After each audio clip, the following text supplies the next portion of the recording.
자, 우리가 이 세상과의 관계를 어떻게 가져갈 것인가, 이 질문을 놓고 우리가 지금 벌써 세 주째 말씀을 보고 있습니다. 다시 한번 좀 복습할 필요가 있을 것 같아요. 첫 번째, 우리가 신앙을 세 단계로 나눴죠. 어린이 아이의 신앙이 있고, 청년의 신앙이 있고, 아비의 신앙이 있다. 아이의 신앙은 뭐라 그랬어요? 새하얘졌나요? 아이의 신앙, 하나님을 의지하는 거다 그랬죠. 두 번째는 청년의 신앙은 뭐다? 악한 세력과 싸울 수 있는 강건한 성도의 모습이다. 아비의 신앙은 뭐다? 영적 지식을 갖추고 있는, 하나님의 마음을 알 수 있는 성숙한 성도의 모습이다. 이거를 일반적인 단계로 생각하면 저는 좀 명확하게 이해가 가능할 것 같아요. 즉, 우리가 하나님을 처음 만났을 때 우리가 신앙생활 잘하는 것보다 하나님을 전적으로 의지하는 거다, 의존하는 거다, 하나님을 믿고 따르는 거다. 이게 아이의 신앙이잖아요. 좋은 신앙입니다. 그런데 여기에 머물러 있으면 안 되죠. 예수님의 제자들이 예수님을 처음엔 따랐지만 예수님이 나중에 베드로에게 뭐라 그래요? 내가 원하는 대로 가지 못하고 네가 원치 않는 대로 끌려다닐 것이고, 이제는 하나님께서 내게 원하시는 것들을 네가 해야 된다. 십자가를 지고 나를 따르라, 이렇게 얘기하잖아요. 그러니까 이제 이 단계가 성숙하게 되면, 우리가 믿음이 강해지면, 그러면 세상의 악과 싸워서 이길 수 있는 능력을 가져야 됩니다. 그럼 이제 오늘부터 칼을 가나요? 그게 아니라 믿음의 칼을 갈아야죠. 그래서 조금 더 이 세상 가운데서 순전한 신앙을 지킬 뿐더러, 나 혼자 지킬 뿐 아니라 다른 이들까지도 같이 지킬 수 있는 강한 믿음이 있어야 된다. 아이의 신앙만 가지고 있으면 어려움이 닥쳐올 때마다 넘어지고 쓰러지고 하나님 원망하고 좌절하고 이렇게 된단 말이에요. 그게 아니라 어려움 속에서도 그 어려움을 극복할 수 있는 힘과 용기를 지닐 수 있어야 된다. 이게 청년의 신앙이다. 그 다음에 한 단계 더 성숙해지면 어떻게 되겠어요? 그 다음에 아비의 신앙으로 나아가는데, 아비의 신앙이라는 것은 뭐냐? 내 생각과 하나님의 생각이 일치되는 거예요. 이제 신앙적으로 가장 좋은 상태라고 볼 수 있어요. 예수 그리스도를 닮는 거다라는 거죠. 성경은 영적 지식에 충만한 성도의 모습을 그리고 있습니다. 하나님의 마음을 알면 그리스도의 마음이 내 마음이 되고, 내 마음이 곧 그리스도의 마음이 되는 거지. 그러면 그리스도와의 연합을 이루는 거예요. 이것을 성화, 그리고 그리스도인의 완전이라고 부르는 상태를 말합니다. 그럼 이 신앙까지 우리가 나아가야 되겠다라는 거죠. 그럼 여러분, 이젠 싸울 뿐더러 더 나아가서 그리스도의 마음 가운데 여러분들이 살아야 돼요. 그러면 우리가 판단에 있어서 그리스도께서 원하시는 판단을 매 순간 할 수 있겠죠. 여러 선택에 있어서 주님이 원하는 선택을 할 수 있겠죠. 바로 그 신앙까지 나아가라. 이게 아비의 신앙입니다. 그래서 이렇게 어떻게 보면 여호와를 의뢰하는 신앙에서, 그리고 악한 세력과 싸우는 신앙으로, 악한 세력과 싸우는 신앙에서 그리스도와 함께 사는, 그리고 그리스도와의 완전한 연합을 이루는 그러한 신앙으로 성장해 나가는 우리들이 되어야 할 줄 믿습니다. 자, 정리됐죠? 자, 그 다음에 세상과의 관계는 어떻다 그랬어요? 세상은 세상의 논리가 있는데, 그게 뭐다? 육신의 정욕과 안목의 정욕과 이생의 자랑이다. 생각나죠? 처음 듣는 것처럼 저를 이렇게 쳐다보시면 안 돼요. 그래서 육신의 정욕은 죄성을 따라 일으키는 그런 어떤 인간의 욕망. 가만 두면 자꾸 우리가 하나님이 기뻐하지 않는 쪽으로 자꾸 나간단 말이에요. 그걸 말하고, 두 번째 안목의 정욕은 뭐다? 우리 시각적 욕구들 때문에 생기는 죄. 그 당시에 제가 원형 경기장 얘기했어요. 많은 사람들이 이미 봄으로 수많은 죄를 짓고 있었기 때문에 바울이 이런 이야기를 했다는 거죠. 오늘 우리 사회도 눈으로 짓는 범죄들이 꽤 많아요. 세 번째는 이생의 자랑이에요. 썩어질 육신의 삶을 과시하는 거죠. 자기의 존재감을 드러내고 싶어서 허영심과 교만함을 갖는 겁니다. 그런데 세상의 논리는 이것이 없으면 생존하고 살기가 힘들게 돼 있어요. 세상은 끊임없이 우리에게 이런 것들을 추구하라고 말해요. 그런데 성경은 이것이 세상의 것이기에 우리가 이것들을 멀리하라고 이야기를 합니다. 그래서 바울은 여기와 관계를 끊고 오직 하나님의 뜻을 행하는 그것이 영원히 우리 안에 거한다. 오직 하나님의 뜻 그리고 그 뜻을 행하는 삶을 살아야 한다. 이렇게 우리에게 가르치고 있는 겁니다. 자, 여기까지가 정리가 된 우리가 공부한 내용이에요. 그리고 이제 지난주에 제가 리차드 니버 얘기를 했어요. 생각나죠?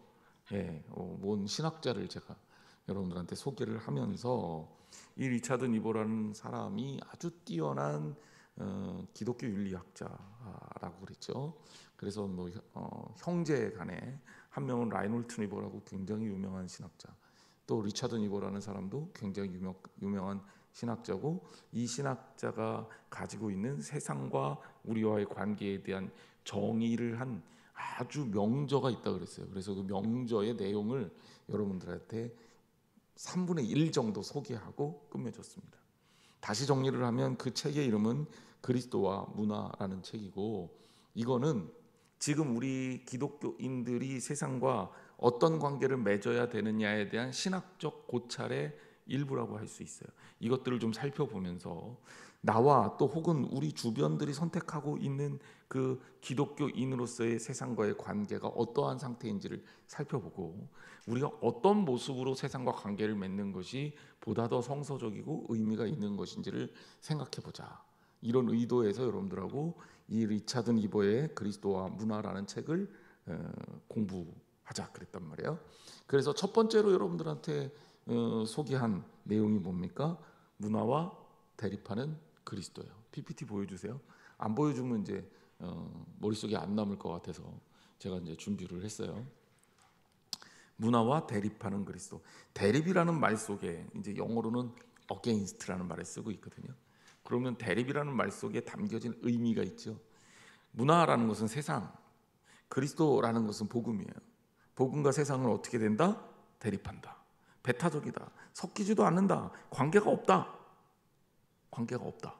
이렇게 보는 겁니다. 그래서 기독교인의 삶이 세상하고 섞일 수가 없다. 기독교는 기독교고 세상은 세상이야. 너희들은 너희고 우리는 우리야. 그러니까 이렇게 딱 선을 그어서 동떨어뜨려 놓고 있다라는 거예요.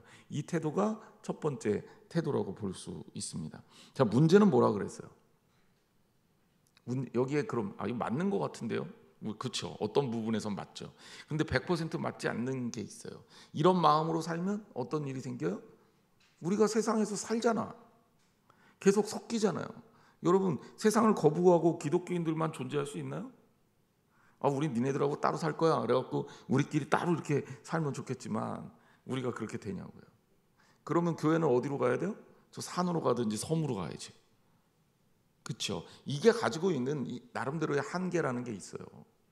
그래서 우리는 어쩔 수 없이 세상 속에서 산단 말이에요. 그냥 대립적인 관계를 가지고, 배타적인 관계를 가지고 우리 선 넘어오지 마, 우리는 우식대로 살 거야, 이게 안 되는 이유가 있다는 거죠. 그래서 이게 건강한 모델이냐? 그렇지 않다는 거예요. 너무 지나치게 극단적이다. 그리고 한편으로는 이 문화라는 것, 세상이라는 게 과연 하나님께서 포기하시고 저버리시고 아예 끝장냈어, 나는 너희들하고 필요 없어 라고 이렇게 터부시하는 영역이냐? 말씀을 자세히 보면 세상을 지배하는 논리에 대해서 성경 하나님께서 걱정하셨지만 세상 그 자체에 대한 희망과 비전을 하나님이 포기하신 게 아니에요. 세상 끝날까지, 또 세상 끝까지 복음을 증거해야 될 의무를 크리스찬에게 주셨단 말이에요. 왜요? 그들하고 대립하라는 의미보다는 그들을 예수 그리스도의 복음으로 변화시키라는 의미로 그렇게 이야기를 한 겁니다. 자, 이 이야기는 조금 있다가 또 진행하고, 지난주에 두 번째 이야기를 했어요. 이 극단, 문화와 대립하는 그리스도라는 극단적 모델을 소개한 것과 더불어서 완전 반대 모델이 또 하나 있다. 이거는 문화의 그리스도라는 거라는 거죠. 문화의 그리스도. 영어로는 여기에 다뤄가는 전치사가 against, 아니 of예요. of. 그러니까 Christ of culture 이렇게 되는 거죠. 그러니까 이 문화의 그리스도라는 말은 뭐냐면 이 세상과 그리스도가 같은 맥락으로 보고 있는 거예요. 제가 그러면서 지난주에 무슨 얘기했습니까? 이게 언제 유행했던 모델이다? 인간에 대한 낙관주의가 팽배하던 시기에 인류가 1차 세계대전, 2차 세계대전 그 겪기 직전에 과학이 발전하고 막 성장하면서 낙관론이 판을 치고 있었고, 기독교 신학에도 낙관주의가 들어오기 시작했고, 거기에 무슨 얘기까지 했냐? 결국 이대로 우리가 사회가 발전이 되면 이 땅에 하나님 나라가 실현될 수도 있겠다라는 기대도 했던 거예요. 그때 나온 종말론은 주님의 재림하는 그 시기의 천년왕국이 이 땅에 이미 먼저 도래할 것이라고 기대했던 사람들도 있습니다. 그러니까 하나님의 나라가 이 땅에 실현될 것을 막 기대했던 거죠. 이제 그렇게 볼 수 있었던 게 그 당시 유럽이 굉장히 많이 성장하고 발전하고 풍요의 시기를 맞고 전쟁하지 않으면서 이대로 가면 조금씩 더 좋아지겠다라는 기대를 했었던 시기입니다. 그런데 이게 깨지죠. 이제 이게 결국은 자유주의 신학이 정통주의 신학으로 바뀌는 그런 어떤 계기가 되는 결정적 계기가 전쟁입니다.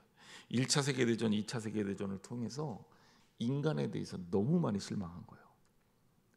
인간이 그렇게 낙천적인 존재냐, 인간에게 희망을 걸 수 있느냐, 여기에 대해서 실존적 반성이 이루어집니다. 야, 인간이라는 존재는 희망을 둘 수가 없겠구나라는 반성이 들어오면서 인간에 대해서 회의론이 생기기 시작하는 거죠. 자유주의 신학적 방향에서 정통주의 신학이 이제 다시 들어오게 되고, 아마 이제 뭐 학자 이름까지 얘기하면 여러분들이 좀 그렇겠지만 아주 유명한 사람이니까 한번 들어보세요. 칼 바르트라는 신정통주의 신학자가 이제 많은 사람들의 이 신학의 흐름을 바꿉니다. 자유주의 신학 시대에서 정통주의 신학으로 다시 돌아가게 되는, 그게 인간에 대한 회의에서 비롯됐고, 여기에 대한 반성이 신학뿐만이 아니라 철학부터 시작됐어요. 인간에 대해서 희망적이지 않은 거죠. 그래서 옛날에는 유토피아를 얘기했거든요. 과학이 발전하면 테크노피아, 그리고 그 기술로 인해서 유토피아가 온다. 인류가 어마어마하게 잘 살게 될 거다. 그리고 사람들은 진짜 오래 살게 될 거다. 심지어 죽음의 문제도 극복할 수 있을지 몰라. 우리 그 당시는 이제 생각해 보세요.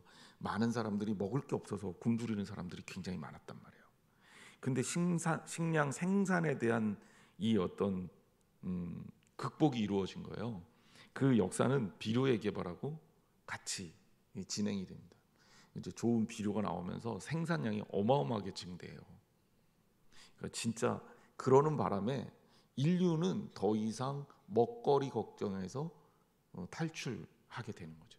사실 오늘날 우리가 살고 있는 이 사회에 음식이 모자라서 굶어 죽는 사람들이 여전히 있지만, 인류 전체를 놓고 봤을 때 인류는 제대로 나누기만 하면 충분히 먹고도 남아요. 식량이 그만큼 증산이 됐기 때문에, 과학 발전으로 인해서. 이제 그러면서 굉장히 인간의 어떤 가능성을 높게 보는 기조가, 흐름이 있습니다. 그리고 이제 물론 전쟁 거치면서 그 소리가 줄어들긴 했지만 아직도 그렇게 보는 사람들도 있는 거죠. 이런 어떤 기조 속에 문화의 그리스도라는 패턴이 나오기 시작했다. 그래서 여기에는 뭐라고 주장하냐면, 그리스도는 위대한 교육자고 위대한 문화의 영웅이다. 인간이 만들어내는 이 문화라는 탑 위에 예수 그리스도는 당당히 그 꼭대기에 서 계시는 분이에요. 그러니까 우리가 사회를 발전시키고 이 아름다운 세상을 점점 더 과학기술이나 인간 스스로가 조금씩 만들어가기 시작하면 이것을 통해 하나님 나라를 이룰 수 있는 에덴 동산을 우리가 실현할 수 있다고 생각했던 거죠. 사람이 주거 문제, 먹는 문제, 입는 문제 해결하면 괜찮을 거라고 생각했던 데가 여기에 또 있어요. 예를 들자면 고층 빌딩으로 쫙 올라가면 단위 명적당 사람이 살 수 있는 주거 공간이 어마어마하게 늘어나잖아요. 그러니까 이런 것들 통해서 과학자들이 또 인류에 대해서 바라보고 있는 사람들이 굉장히 긍정적인 판단을 했던 거죠. 근데 여러분 어떻습니까? 제가 지금 얘기했던 것들이 설득력이 있나요? 지금 오늘날 이 시대는 미래를 그리면서 디스토피아를 얘기하는 경우가 훨씬 더 많아요. 똑똑하면 똑똑할수록 그렇습니다. 디스토피아라는 것은 뭐냐면 인류가 발전하면 인류 문화의 꽃을 피워서 천국을 완성하는 게 아니라 멸망하게 될 거다. 그게 더 가능성이 많아요. 인류 환경오염 문제 해결이 안 되죠. 해결이 안 됩니다. 지금도 계속해서 오염되고 있고 오존층 파괴되고 있고 기상이변 일어나고 있고 우리나라의 사만사원 겨울 날씨 없어진 지 오래됐고요. 그리고 어때요? 이젠 조금 있으면 여름이에요. 봄, 가을이 없어진 것 같아요. 제가 가을 날씨 되게 좋아하거든요. 그런데 어느 시점부터인가 그 좋은 그 가을 날씨를 잃은 것 같아서 속상해요. 너무 짧아요. 봄 날씨는 조금 나른해지잖아요, 사람이. 그래서 저는 이제 봄은 조금 게을러지는 계절 같아서 별로 좋진 않은데 가을은 좀 생각을 많이 하게 해서 제가 어렸을 때부터 가을 날씨는 되게 좋아했는데 어느 시점부터인가 우리나라에 가을 날씨가 많이 없어졌어요. 근데 봄 날씨도 없어졌죠. 왜 이렇습니까? 그러니까 기상이변 때문에 그래요. 자, 그러면 이걸 극복하기 위해서 인간이 식량을 아까 증산했다 그랬죠. 비료의 개발이 어마어마한 그 가능성을 만들었어요. 그래서 우리나라에도 지금 뭐 각종 식물에 대한 종자개량이 이루어져 갖고 수확량이 어마어마하게 늘어나고 있어요. 먹거리도 많아졌죠. 근데 사람들이 이걸 좋게만 봅니까? 첫 번째는 나눔에 대한 문제가 심각한 문제죠. 누군가 소유하고 있고 이것으로 무기를 삼으려고 그래요. 앞으로 가장 무시무시한 무기는 식량일 거예요. 예를 들자면 그런 거죠. 어느 나라에서 식량을 꽉 잡고 있어. 이거 안 풀어요. 그러면 굶어 죽어요. 폭탄 있으면 뭐 합니까? 반도체 있으면 뭐 합니까? 우리 반도체 먹고 살 거 아니거든요. 그러니까 우리나라도 농업 부분을 신경을 쓸 수밖에 없고 땅덩어리가 좁으니까 더 신경을 써야 되는 게 맞은데 한국이란 나라는 지금 다 식량 자급률이 어마어마하게 낮죠. 수입 안 해오면 우리 다 굶어 죽어요. 그 심각한 문제인데 이거에 대해서 긍정적으로 생각하기보다는 걱정하는 사람들이 실제로 굉장히 많습니다. 우리 작년에 살짝 경험했잖아요. 우크라이나하고 러시아하고 전쟁이 일어나는데 세계 밀값이 폭등을 했습니다. 그리고 실제로 그 밀을 수입해 먹는 나라의 사람들이 굶게 됐고, 근데 이런 사태가 우리나라는 아니야, 예외야 이렇게 얘기한 그런 어떤 근거가 하나도 없어요. 그러니까 무슨 얘기냐? 생산량이 많다 그래서 인간이 악하면 이게 문제가 해결되지 않는다는 거예요. 생산량이 많아도 인간의 욕심이 결국은 우리를 멸망시킬 거다라고 보는 거죠. 거기에는 돈과 이득이 껴 있습니다. 이제 세계는 영원한 우방도 없다고 하잖아요. 지금 우리나라 반도체 미국한테 뒤통수 맞았죠. 오라 그래놓고서 자기 나라에 공장 막 짓고 돈 투자하니까 초과 이익을 내놔라. 그러고 깡패짓을 하고 있는 거죠. 억울하죠. 그거 어떡합니까? 힘이 약한데. 아무것도 아닌 것 같지만 그 미국이 어떻게 우리한테 그럴 수가 있어? 영원한 우방이 이거 소용없어요. 이제는 그게 소용이 없습니다. 이제 시대는 그렇게 안 흘러가요. 이제 각자 도생이 나라들도 각자 도생이고 개인도 각자 도생으로 가고 있는 거예요. 근데 여기에 희망을 건다? 그리고 이 문화 위에 결국 예수님의 복음으로 예수님께서 문화적 영웅으로 세워질 거다? 한참 파악을 잘 못하고 있는 거죠. 그 문화의 그리스도 모델은 너무 이상적입니다. 그리고 세상을 너무 만만하게 봤어요. 세상은 그런 곳이 아닙니다. 인간의 탐욕과 욕심이 주도하고 판을 치고 있는 그런 우리예요. 실제로 국제 질서는요, 힘의 논리가 앞서고 있고요. 개인과 개인의 논리에 있어서도 세상은 이제 더 이상 우리 안에 따뜻한 온정 이런 거는 있긴 있지만 주류가 아니야. 그런 비극적인 인생을 살아가면서 사람들이 미래를 부정적으로 보고 있다. 이게 지금 현실입니다. 환경 문제뿐만이 아니죠. AI가 지금 나와서 뭐 척척척척 해결하고 있고 요새는 식당에 가도 로봇이 와서 서빙하고 막 그래요. 심지어 주문도 막 이렇게 누르면 이제 사람도 필요 없어요. 알아서 컴퓨터가 주문 다 해주고. 이제 그런 시대를 사는데 그러면 되게 편하잖아요. 그렇죠? 근데 사람들이 좋게 얘기합니까? 좋지 않아요. 그리고 연세 드신 분들이 요즘 어디를 가도 그런 것 때문에 아주 불편해서 너무너무 힘들어요. 그죠? 병원 가도 계산 사람이 안 해주고 뭐 하라 그러는데 얘가 뭐라 그러는지. 근데 여러분만 그런 게 아니에요. 저도 처음 보면 헤매요. 저도 요새 머리가 아프니까 애들 불러다 시켜요. 야, 니들이 해. 아빠는 이제는 힘들어. 제가 벌써 그런 얘기하니까 에이, 목사님 왜 그래요? 막 여러분들 그럴지 모르겠지만 이제 시대가 그렇게 되는 거죠. 솔직히 아이들이 타이핑하는 속도 제가 못 따라갑니다. 컴퓨터 타이핑이야 비슷하다고 그러지만 휴대폰으로도 막 찍으면 보이지도 않아요.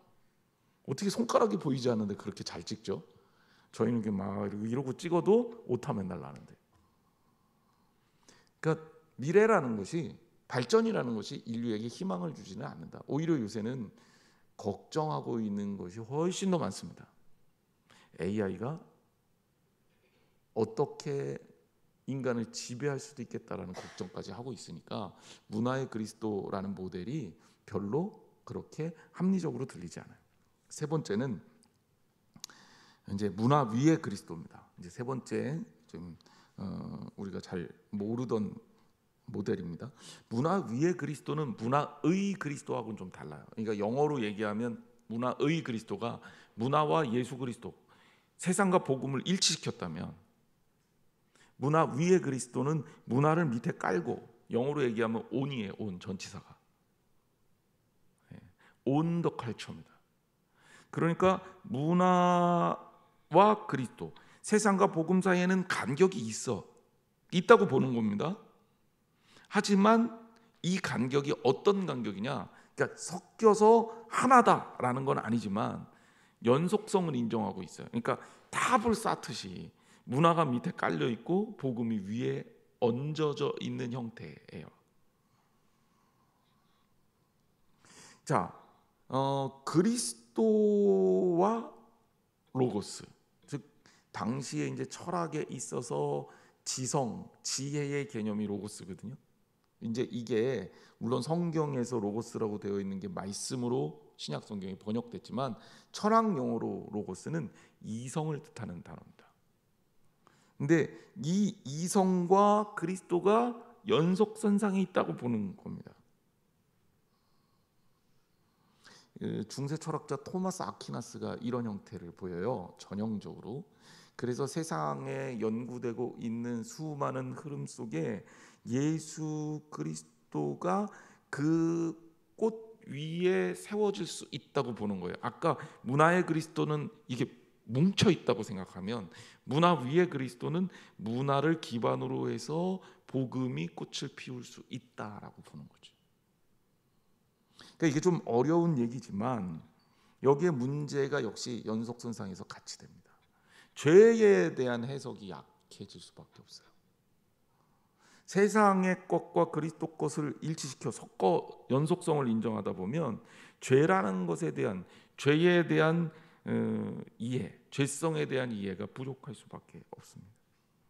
그래서 이게 이제 리차드 니버 같은 경우는 결국은 이것이 문화의 그리스도의 또 다른 버전이 아니냐. 차이는 있지만 그렇다고 크게 차이 나지 않는 좀 그런 모습으로 적합하지는 않다라고 보고 있습니다. 자, 제가 사실 여러분들에게 가르치고 싶은 모델은 4번하고 5번이에요. 4번하고 5번이 뭐냐? 안 가르쳐 줬으니까 모르죠. 예. 근데 4번하고 5번이 조금 어려운데 사실은 이게 사실 오늘 우리가 기독교를 이해하는 데 있어서 가장 중요한 정통신학에 가깝고 그리고 또 핵심적인 부분을 많이 담고 있다고 생각하면 돼요. 4번은 뭐냐? 이것도 어려운데 역설 관계에 있는 그리스도와 문화입니다. 자, 이거는 1번 모델 있죠? 문화와 그리스도가 대립하고 있다. 어게인스트 모델의 발전형이라고 보면 돼요. 제가 이거를 이 책을 보면서 무슨 생각을 했냐면 제가 아주 기가 막힌 비유, 아이디어를 하나 떠올렸어요. 그게 뭐냐면 꽈배기. 꽈배기가 떼보면 두 가닥으로 돼 있죠. 저기 궁금하시면 저기 빵집 가서 꽈배기 한번 이렇게 뜯어보세요. 뜯어보면 달라요, 그죠? 이게 다르잖아요. 이쪽하고 이쪽하고 꽈배기가 다르잖아요. 근데 얘가 이렇게 쫙 엮여 있어요. 그러면 꽈배기 한 개 주세요. 그러면 이 꽈배기 엮여 있는 꽈배기를 하나 준단 말이에요, 그죠?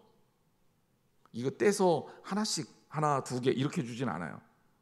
근데 그 두 개가 붙어 있는 것 같지만 알고 보면 떨어져요, 그죠? 꽈배기 안 좋아하시는군요. 자, 이 모델 역설관계에 있는 그리스도와 문화라는 모델은 우리가 굉장히 중요하게 생각해 봐야 될 모델입니다. 그리스도는 그리스도고 문화는 문화예요. 분리를 시켜요. 따로 떨어져 있어요. 세상하고 복음은 붙을 수가 없어. 이게 바울의 입장도 이거 아주 비슷해요.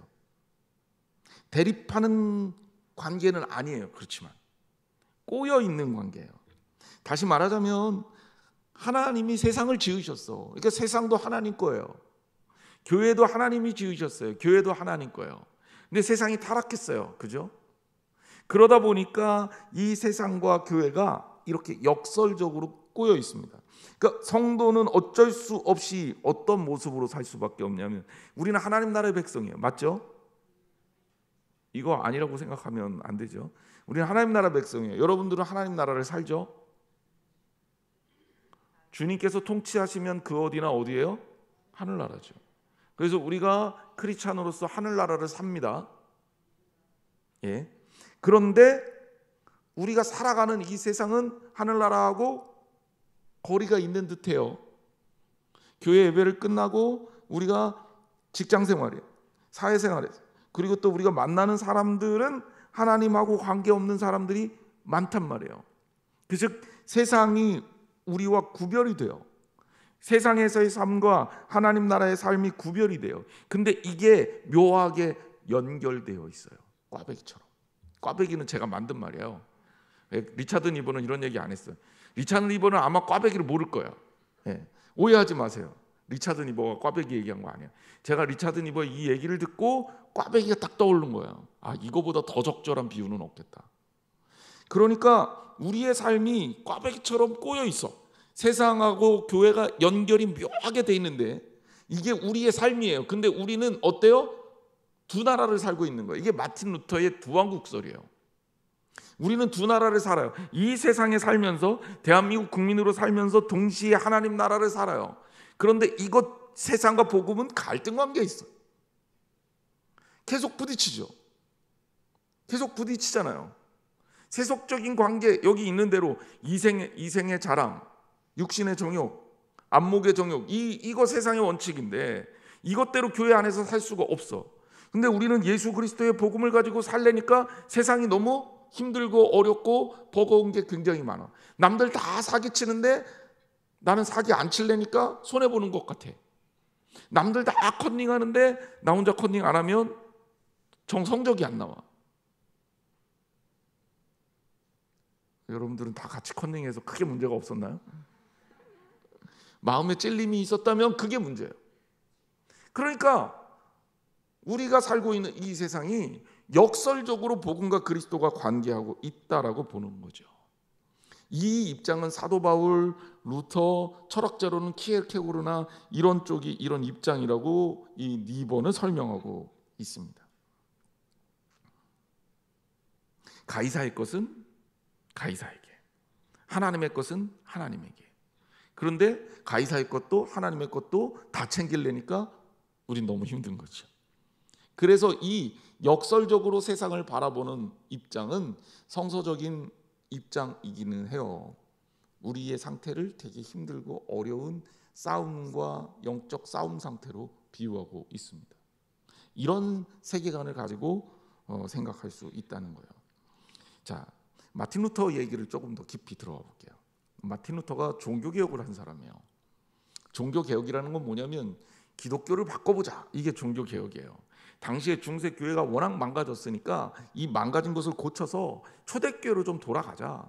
그럼 초대교회가 어떤 상태였냐? 그 마틴 루터는 세 가지를 발견한 거죠. 첫째가 오직 말씀으로 우리가 좀 돌아가야지 교조나 교리나 이 교회 체계나 이런 거 관심 두지 말자. 두 번째는 우리가 은혜로 구원받는 거지. 정말 하나님의 은혜에 대한 시각을 잊지 말자. 어떤 우리가 행위를 했기 때문에 당연하게 구원받는 게 아니다. 같은 맥락에서 우리가 믿음을 갖고 있다는 것이 굉장히 중요하다. 우리의 구원은 믿음으로부터지 면죄부 샀다고 구원받는 게 아니다. 그러면서 마틴 루터가 교회의 개혁을 굉장히 강하게 드라이브를 걸었어요. 그래서 실제로 중세교회가 무너지면서 완전히 그 종교개혁이 그 유럽을 덮었죠.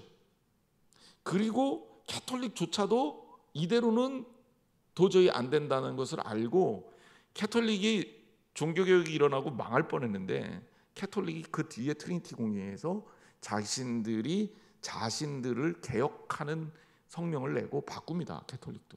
그러니까 로마 캐톨릭도 지금까지 살아남을 수 있었던 거예요.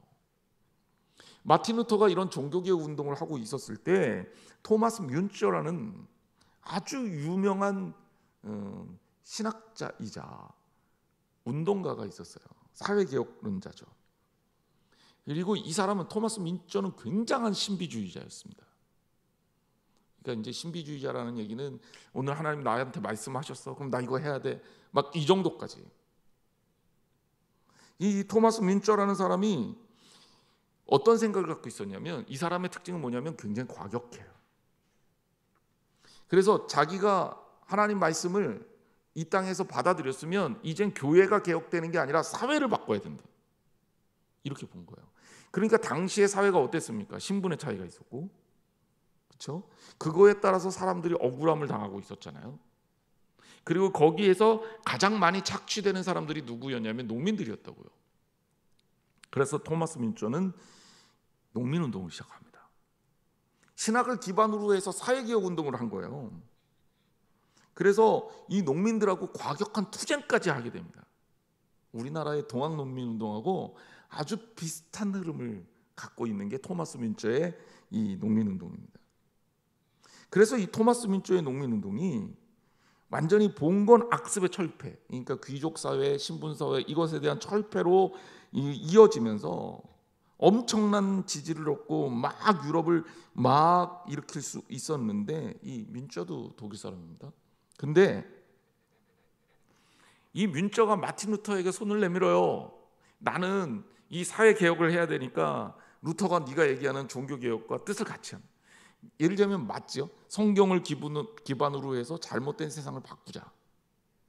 이런 입장이니까 뭐 루터에게 손을 내밀고 당연히 함께 할 줄 알았어요. 이 토마스 뮌처는. 근데 루터가 거절합니다. 루터가 거절하면서 오히려 이 농민운동에 대해서 반대편에 서게 돼요. 그래서 루터가 이쪽 과격한 이 사회개혁론자들, 좀 진보적인 사람들이죠. 이 사람들한테 어마어마한 비난을 받아요. 루터가 중간에 낀 거죠. 기득권한테도 욕먹고 이쪽에도 욕먹고. 그럼 루터는 왜 반대되는 편에 섰을까? 바로 그것은 다른 게 아니라 루터가 가지고 있는 사상이 세속적인 일에 종교가 개입하는 것에 대해서 거부하는 마음이었기 때문에 그래요. 이 기독교적 정신으로 국가를 개혁하겠다라는 시도가 여러 차례 나왔던 것도 사실입니다. 그런데 그것이 그다지 성공적이지 않았어요. 종교가 정치적 일에 관심을 가지고 거기에 대해서 막 강하게 드라이브를 걸었는데 그 결과가 신통치 않았던 이유가 어디에 있었을까요? 종교가 정치화되면 종교적 순수성을 잃어버리는 경우가 너무나도 많았기 때문입니다. 루터는 거기에 대해서 거부를 한 거죠. 루터가 잘했다 잘못했다를 얘기하기 전에 루터의 입장을 우리가 객관적으로 이해하자는 거예요. 루터는 바로 이 역설적으로 그리스도와 문화가 엮여 있다고 생각했기 때문에 세속적인 일에 대해서, 세상적인 일에 대해서 그것에 대한 통치권이 우리한테 없다고 생각했고, 내가 개혁할 수 있는 건 교회 아니라고 생각했고, 그리고 그것이 과격한 다른 방법에 의해서 세상을 바꿀 것을 원하지 않았던 겁니다. 어때요? 결국 독일 농민운동이 초기에 굉장히 성공적이었음에도 불구하고 국왕 심지어 교황 그리고 다른 기득권 세력에 의해서 무너지고 결국 대패하고 극심한 고문당하고 뮌처는 참수형을 당했습니다.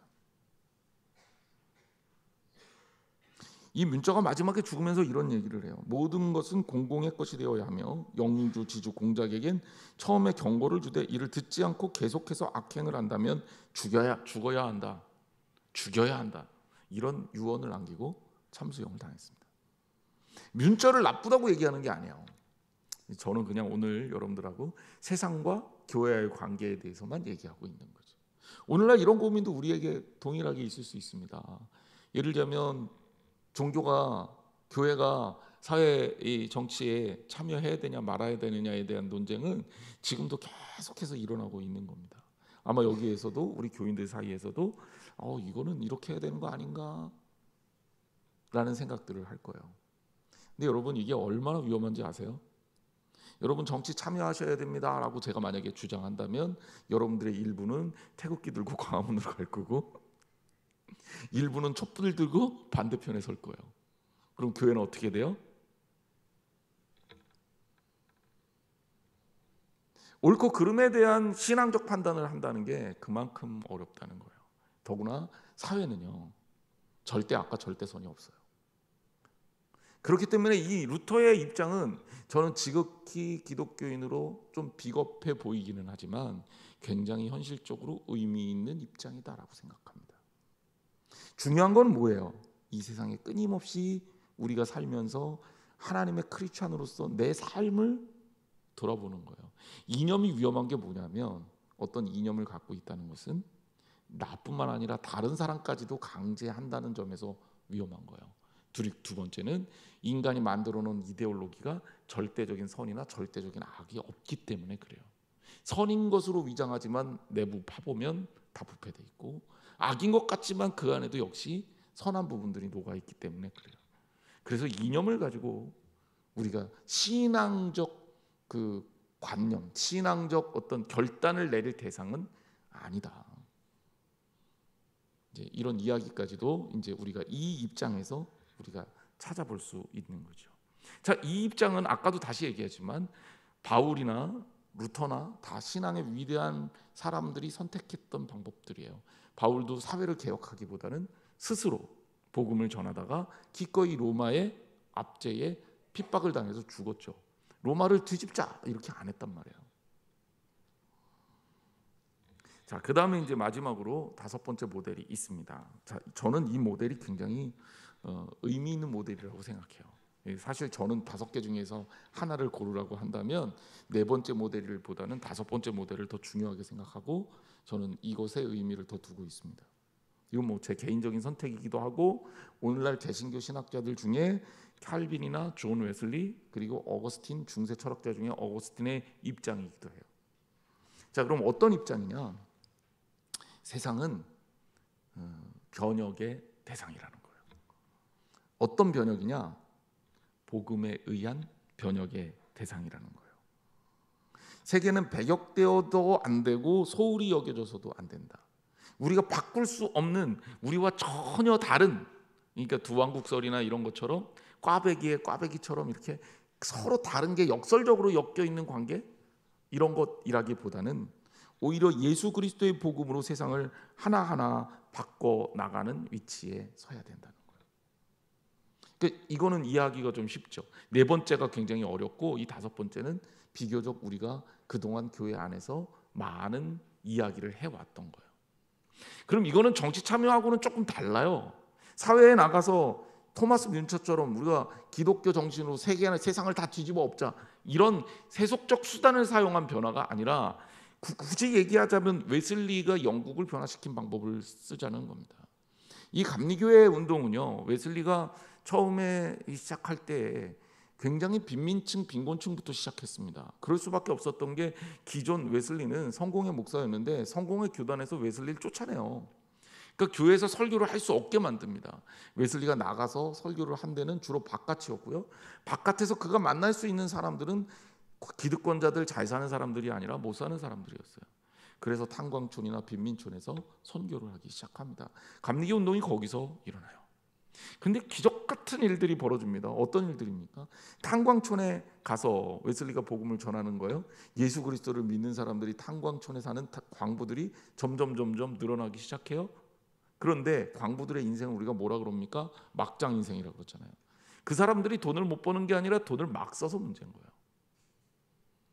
오늘날 우리나라에도 광부가 있긴 있다 그래요. 그래서 제가 알아보니까 역시 돈을 꽤 많이 벌어요. 육체노동 치고는 상당히 많은 금액의 보수를 받더라고요. 그런데도 불구하고 그 사람들이 방탕하게 살기 때문에 그 돈을 못 모은다고 하더라고요. 진짜 독한 젊은 친구들의 이야기를 들었을 때는 그 친구들은 아예 마음 먹고 한 4, 5년 거기에서 일하면서 돈을 모아서 자기가 나와서 충분히 뭘 할 수 있는 돈을 얻을 수 있다고까지 얘기를 제가 들었습니다. 그 웨슬리 시대에도 역시 이 광업 노동이라는 게 인생의 막장들이 주로 하는 일이었고, 보수가 낮기보다는 이 사람들의 삶이 방탕해서 알코올 중독이나 심지어 마약 중독이나 그리고 노름이나 도박 중독이 걸린 사람들이 너무 많았기 때문에 이 사람들의 삶이 개선이 안 되는 거였어요. 웨슬리가 복음을 들고 그 사람들에게 복음을 전합니다. 예수 그리스도를 온전히 믿으면 삶이 어떻게 될까요? 바뀔까요? 바뀌지 않을까요? 삶이 바뀌죠. 그래요. 감리교인이 된 사람들이 더 이상 술 마시지 않고, 더 이상 노름하지 않고, 더 이상 가정폭력하지 않고, 그러면서 삶이 건전해집니다. 어떤 일이 벌어졌는지 아세요? 감리교 운동이 영국을 휩쓸고 지나가면서 다는 아니지만 수많은 사람들이 삶이 바뀌어요. 그래서 막장 인생이라고 부르던 사람들의 삶이 영국의 이 빈민층이 중산층으로 올라오는 가구들이 굉장히 많아졌다 그래요. 복음이 일궈낸 기적이죠. 그러면서 사회에 혁명을 일으켰던 프랑스하고는 좀 다르게 영국은 그런 에너지가, 이 피를 흘리는 혁명의 에너지가 적었던 거예요. 그래서 프랑스는 대혁명이 일어났고, 토마스 민주의 방법이죠. 그리고 영국은 명예혁명이 일어난 거예요. 영국 사람들이 굉장히 자랑스럽게 생각하죠. 우리는 피 한 방울 흘리지 않고 혁명을 이뤄냈다. 근데 이 알레비라는 역사학자는 이 영국의 대혁명이 일어난, 명예혁명이 일어난, 프랑스 대혁명처럼 피혁명이 아니라 피 흘리지 않는 명예혁명이 일어난 영국의 일어났던 이유의 원인을, 가장 커다란 원인을 감리교 운동으로 해석을 합니다. 여기에 대해서는 물론 논쟁이 있어요. 하지만 분명한 거는 감리교 운동을 통해 사회가 변혁됐다는 거예요. 변혁됐다는 거예요. 그리고 이 예는 미국에서도 동일하게 비슷한 케이스의 예들이 계속 많이 발생합니다. 예수 그리스도를 온전히 믿는 것만으로도 세상이 바뀐다. 리차드 니버는 바로 이 5번째 모델이 가장 건강한 기독교인이 선택할 수 있는 모델이라고 이야기를 해요. 저도 이것이 가장 오늘 우리 사회에 맞겠다라는 생각을 합니다. 세상이 비록 타락이 됐고 문제가 있지만 그들을 우리가 터부시하기보다는 복음으로 그들을 변혁시키는 일을 해야죠. 그러기 위해서 어떻게 해야 됩니까? 교회가 먼저 건강해져야 되는, 영적으로 풍성해져야 되는 거죠. 그리고 교회를 통해서 하나님 나라가 이루어지는 역사가 일어나야 되는 거죠. 그리고 이런 역사는 초대교회 때 이미 일어났었던 역사고, 종교개혁 시대 때 일어났었던 역사고, 그리고 아까도 얘기했던 감리교 운동을 통해 일어났었던 역사고, 미국의 청교도 운동을 통해서 일어났던 역사입니다. 오늘 우리가 예수 그리스도를 믿는다는 것은 어떤 거냐? 나 혼자 구원받고 잘 살겠다는 것이 예수 그리스도를 온전히 믿는 거냐? 그게 아니라 나를 통해 하나님의 나라가 도래할 수 있게, 그리고 나를 통해 이 세상에 예수 그리스도를 믿는 사람들이 많아질 수 있게, 더 나아가 그를 통해 사회가 변혁될 수 있게, 조금 더 많은 사람들이 자신의 가진 것들을 다른 사람과 나누기를 원하고, 교회를 통해서 교육과 또 여러 가지 의료 사업들이 활발하게 진행이 되면 보다 하나님의 뜻이 이기적인 인간의 욕구 때문에 세상에 지배하는 것이 아니라 하나님의 선한 뜻이 우리 교인들의 삶을 통해서 실현되는 모습이 있어져야 되겠다. 그게 진짜 우리 교회가 해야 될 일이 아닐까 생각이 듭니다.